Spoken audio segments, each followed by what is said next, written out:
यह मन ही है, मन का सकल पसार, चीन यह मन कह बूझिया, आवागमन निवार।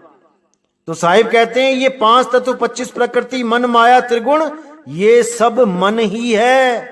ये 52 अक्षर मन ही है। मन का सकल पसार, ये 3 लोक मन ही है। सब कुछ ये मन ही है। इसी मन में तुम उलझ गए हो। सूरत रूप तुम्हारी इसी मन में उलझी है। तुमने इसी सूरत को इस मन के पंजे से आजाद करना है। चीन यह मन कह बूझिया, आवागमन निवार। कह रहे चीन्हो कि ये मन कहां है, इसको बूझो। अगर इसको बूझ लिया तो समझो आवागमन निवार, तुम्हारा आना और जाना सदा के लिए खत्म हो जाएगा। लेकिन बिना मन को बूझे उसे नहीं मार सकते।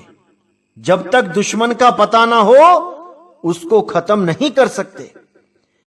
इसीलिए साहिब ने बोला, मन को मार गगन चढ़ जाई, मान सरोवर पैठ नहाई। कि जब तक इस मन को चीनोगे नहीं, जब तक काल को जानोगे नहीं, काल के सिर पे पैर कभी नहीं रख सकते। पहले तुम्हें काल को समझना पड़ेगा, काल है क्या। उसके बाद उस काल के सिर पे पैर रखना पड़ेगा और तभी तुम्हारी मुक्ति होगी, अन्यथा नहीं होगी। इसीलिए साहिब ने बोला, काल के माथे पांव दे, सतगुरु के उपदेश, साहिब बाह पकड़ के ले चले अपने देश। कि वो अपने देश, अपने सत्य स्वरूप में तुम्हें स्थित कर लेगा। लेकिन तुम्हें काल के सिर पे पांव रखना ही पड़ेगा और कोई चारा नहीं मेरे भाई। लेकिन दुनिया इस काल से प्रेम करने में लगी है। सिर के ऊपर पैर कैसे रखेगी भाई, नहीं रख पाएगी। तो वही बिरला हंस काल के सिर पे पैर रख पाएगा जो गुरु की आज्ञा में चलेगा, जो शब्द गुरु से प्रेम करेगा, जो शब्द गुरु के लिए दिन रात जगेगा, हमेशा उसका चिंतन करेगा। केवल वही जीव इस भव बंधन से मुक्त हो पाएगा, अन्यथा सब यहीं आते जाते रहेंगे। इसलिए मेरे भाई, केवल और केवल शब्द गुरु की शरण में आ जाओ। केवल उस बंदी छोड़ की शरण में जाओ, तब बात बनेगी मेरे भाई, तब बात बनेगी। इसीलिए साहिब ने बोला, देही को सतगुरु कहे, यह है धूंधर ज्ञान, 4 दाग आवे नहीं, वाको सतगुरु जान। गरीबदास जी महाराज ने तो कोई कसर ही नहीं छोड़ी। क्या कहते हैं वाणी में, गरीब दादू का पिंजर पड़या और नानक की देह, इनमें सतगुरु कौन सा, हमको बड़ा संदेह। यानी जो भी संत महात्मा इस दुनिया में आए वो अपनी देह को त्याग के चले गए।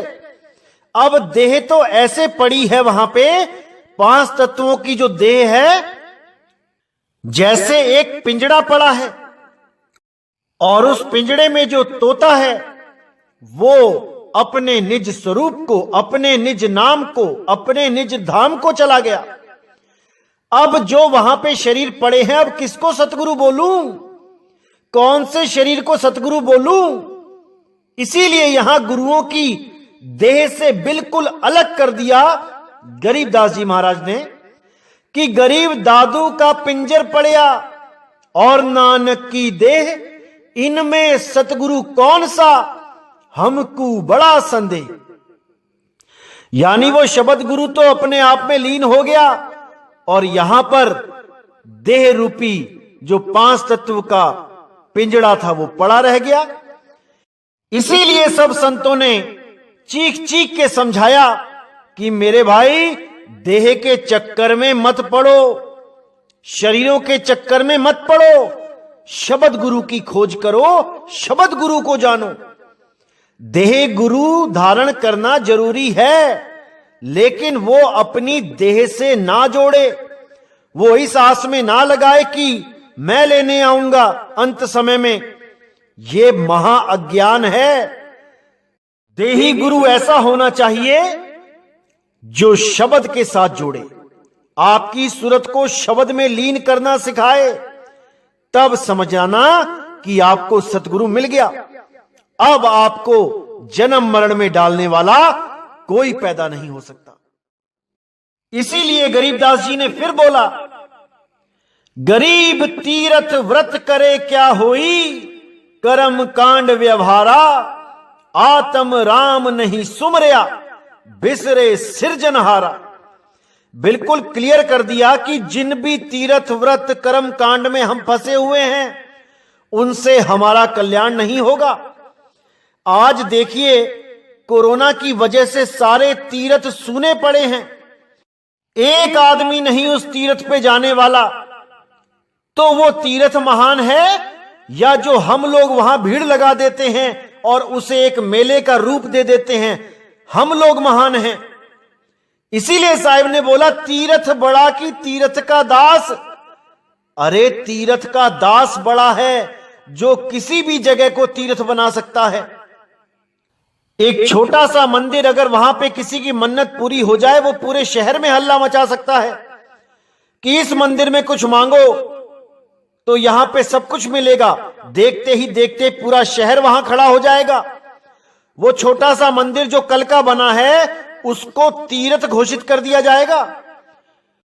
वहां इतनी लंबी लाइनें लग जाएंगी कि पूरा दिन आपका नंबर नहीं आएगा। ये सब केवल आपकी वजह से।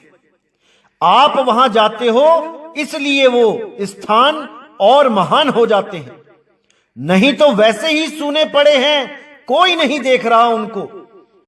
इसीलिए साहिब ने अच्छी तरह समझाया कि ईमन बड़ा की जेही मन माना, राम बड़ा की राम ही जाना। भ्रम भ्रम कबीरा फिरे उदास, तीर्थ बड़ा की तीर्थ का दास। उन्होंने तीर्थ की बढ़ाई कभी नहीं कही, उन्होंने तीर्थ के दास की बढ़ाई करी है, क्योंकि तीर्थ का दास चेतन है। वो चेतन है, वो अपने आप को समझ नहीं रहा है, वो अपने आप को जान नहीं पा रहा है, इसलिए भटका खा रहा है। तो गरीबदास जी यहां पे साफ कहते हैं कि आत्म राम नहीं सुमरिया, बिसरे सिरजनहारा।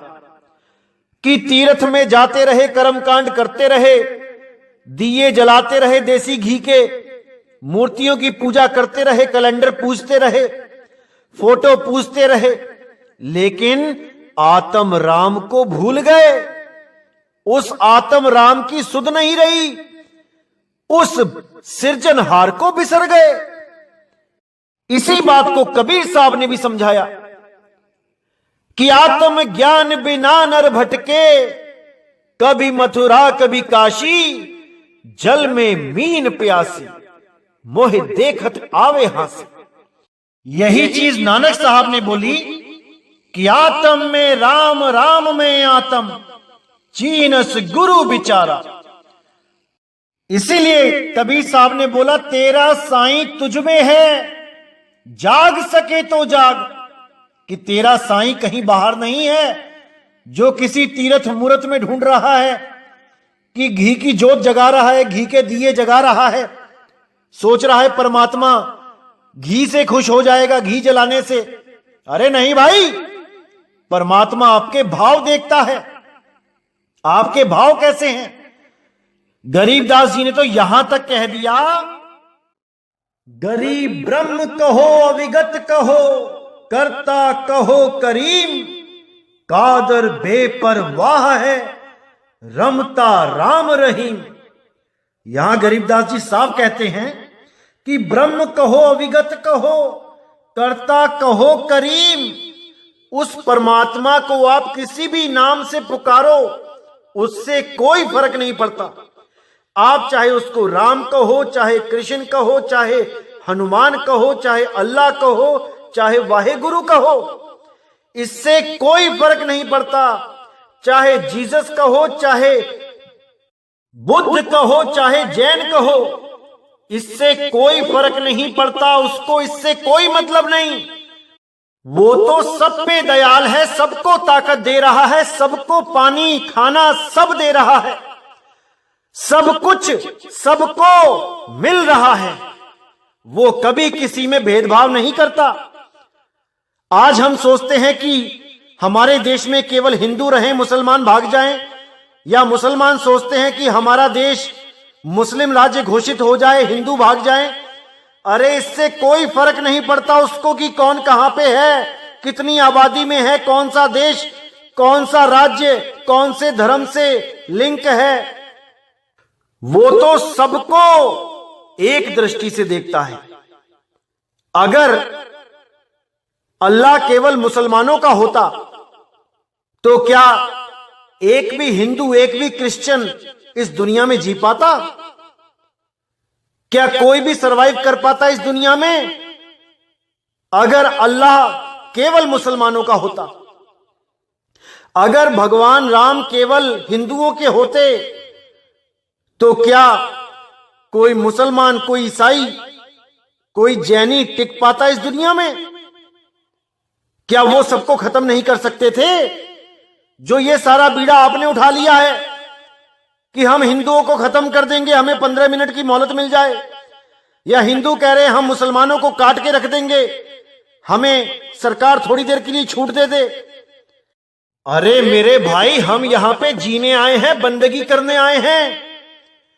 हमें ये मानुष चोला इसलिए दिया गया है ताकि हम इस चोले में रह के उस परम पिता परमात्मा को प्राप्त कर सकें, उस अल्लाह को, उस वाहे गुरु को प्राप्त कर सकें, ना कि अपने ही द्वारा बनाए गए चंद अक्षरों का सहारा लेके उसके नाम पे लड़ते रहें। अरे जब इंसान को पढ़ना लिखना भी नहीं आता था, कोई अक्षर नहीं था इस दुनिया में, कोई भाषा नहीं थी, तब कहां थे तुम्हारे धर्म, कहां थे तुम्हारे भगवानों के नाम, कहां थे तुम्हारे अल्लाह वाहेगुरु के नाम? ये नाम इंसान ने बनाए हैं, समझ जाओ इस बात को। इंसानों ने अक्षरों की खोज करी, अक्षरों के द्वारा ही अक्षरों को जोड़ जोड़ के शब्द बनाए गए, शब्दों से ही दुनिया भर के नाम बनाए गए, धर्मों के नाम, जात के नाम, आदमी औरत के नाम, जानवरों के नाम, पेड़ पौधों के नाम, ये सब इंसानों ने बनाए हैं। और इन्हीं नामों के चक्कर में आज ये अपने ही भाइयों का दुश्मन हो गया है। वो मुसलमान हिंदू को देख के राजी नहीं है, हिंदू मुसलमान को देख के राजी नहीं है, केवल नाम की वजह से कि वो उस शक्ति को, उस परमपिता को अल्लाह कह के याद कर रहे हैं, और हिंदू उस परमपिता को राम कह के, कृष्ण कह के याद कर रहे हैं, और कबीरपंथी उसको कबीर कह के याद कर रहे हैं। लेकिन सबके सब अक्षरों में ही उलझे हैं। कबीर साहब ने तो निबेड़ा ही कर दिया। राम कबीरा एक हैं, कृष्ण करीमा एक हैं, कहन सुनन में दो, और दो करके वो जानते, जिन्हें सतगुरु मिला ना हो। वो लोग दो करके झगड़ा करते हैं, लड़ाई करते हैं, जिनको सतगुरु ना मिला हो। जब सतगुरु मिल जाता है तो वो शरीरों के भेद को खत्म कर देता है। शरीर को हटा दो तो क्या बचा? अरे सब आत्मदेव ही तो हैं। अब करना क्या है? अपने आत्मदेव को पहचानना है, अपने सत्य स्वरूप को पहचानना है। अपने सत्य स्वरूप को त्याग के जब हम इस देश रूप में आए तो हम अलग अलग दिखाई देने लगे, और अगर दोबारा हम अपने स्वरूप को प्राप्त कर लें तो हम सब एक हो जाएंगे, एक स्वरूप हो जाएंगे। इसीलिए कबीर साहब ने भी बोला कि नहीं कबीर नहीं धर्मदासा, अक्षर एक सब घट ही निवासा। कि वहां कबीर और धर्मदास का भी भेद खत्म हो जाता है। उस अवस्था को प्राप्त करके हम सब एक हो जाते हैं, अलग अलग नहीं रहते, कोई देह बंधन नहीं रहता। वहां पे कौन कबीर, कौन धर्मदास, कौन नानक, कौन दादू पलटू भीखा, कौन रविदास, कौन, कोई अलग नहीं रहता। वो सब एक स्वरूप हो जाते हैं, वो परमात्म स्वरूप हो जाते हैं। इसीलिए बाबा नानक को परमात्मा कहते हैं, रविदास जी को परमात्मा कहते हैं, कबीर साहब को परमात्मा कहते हैं। वहां भेद नहीं रह जाता कोई भी। तो मेरे भाई अच्छी तरह समझ लो इस चीज को, चाहे मेरे मुसलमान भाई सत्संग सुनते हैं, चाहे हिंदू भाई सुनते हैं, चाहे सिख भाई सुनते हैं, चाहे ईसाई भाई सुनते हैं, हम सबका सत्य स्वरूप एक है। हम सब एक हैं। केवल अक्षरों की वजह से और देह ज्ञान की वजह से, देह भ्रम की वजह से हम सब आपस में बट गए हैं। लेकिन अब नहीं बटना है, अब एक हो जाना है। अल्लाह को इतनी खुशी तब नहीं मिलेगी जब आप 5 नमाजें पढ़ते हो। उसको असली खुशी तब मिलती है जब आप किसी से प्रेम करते हो, जब आप किसी को गले लगाते हो। भगवान को, राम जी को इतनी खुशी तब नहीं मिलती जब आप उनका मंदिर बनाते हो। उनको असली खुशी तब मिलती है जब आप उनकी तरह शबरी के जूठे बेर खाते हो, यानी इन जात पात को, इस ऊंच नीच को खत्म करते हो। वो तब खुश होते हैं। इसलिए मेरे भाई, ये सारे बंधन तोड़ो, ये सारी नफरत छोड़ो और एक दूसरे को प्रेम करो। हम सब एक ही मालिक के बच्चे हैं, केवल उसके अलग अलग नाम रखने की वजह से हम झगड़ा करते हैं, हम लड़ते मरते हैं। और इस दुनिया को जो भक्ति के लिए बनाई गई है, हम उसको एक रण क्षेत्र बना के रख देते हैं, एक युद्ध का मैदान बना के रख देते हैं। तो मेरे भाई, पूरा विवेक लगाना है, हर बात को समझना है गहराई से। और अगर गहराई से समझ लिया तो कोई भी तुम्हें मूर्ख नहीं बना पाएगा। अपने विवेक को हमेशा जागृत रखो तो आप कभी धोखा नहीं खाओगे। हमने सारे विश्व को एक करना है, पूरे विश्व को एक प्रेम के बंधन में बांधना है। इसलिए सबसे पहले शुरुआत हमें अपने ही घर से करनी है, अपने ही देश से करनी है। तो मेरे भाइयों, नफरत के बीज को खत्म करो और सबसे प्रेम करो। इसी के साथ मैं विदा चाहूंगा।